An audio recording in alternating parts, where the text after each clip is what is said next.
On March 14th, 1957 at 13:46 p.m, Flight 441 was reaching the end of a scheduled passenger flight to Ringway Airport, Manchester Airport, after a trip to Schiphol International Airport, Amsterdam. Roughly a mile from the threshold of the runway, it was making a perfectly normal approach when it made a sudden right turn at a steep downward angle and the right wingtip clipped the ground. The starboard wing furrowing the earth and breaking up, the aircraft, obviously completely out of control, went on until it struck some houses, demolishing 2 of them, in one of which a woman and her infant son were killed.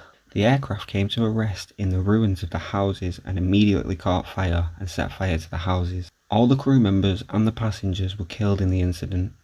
The position of the final crash was about 900 yards short of the runway and about 200 yards to the right of the extended centreline. The Manchester Evening News reported how a year before the crash, ex-airport fireman Wally Wilding had launched a petition protesting about the dangers of low-flying aircrafts. His fears came to pass in the most tragic way. It was his wife and his 2-year-old son who were killed in one of the houses that the plane had struck. The disaster was front-page news in the Manchester Evening News, yet many people living in the area had no knowledge of the tragedy.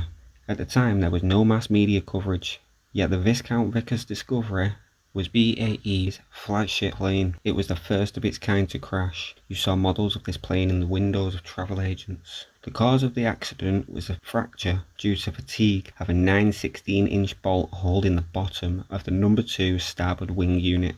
The flaps on the plane were held in by one bolt. When it broke, it drastically affected the dynamics of the plane, causing it to slew over and ultimately crash. I have lived in Wythenshawe all my life and I have never heard anything about this disaster until I had done my own research through urban exploring. Nothing was ever put up to commemorate those who had died. At the very least, there should be a plaque or something with the agreement of the people who live in the house now. The loss of the lives on this day should not be forgotten. The mother and her 2-year-old son in the house. 5 crew members and 15 passengers all on board the plane. All lost their lives. The scene of the disaster near Manchester Airport tells the story of the tragic crash of the Viscount Discovery when coming into land after a flight from Amsterdam. 2 houses were demolished, others damaged, and the toll in life was heavy.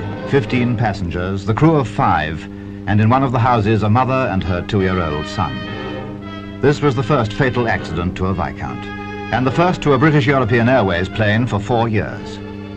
Deep sympathy is expressed for those bereaved.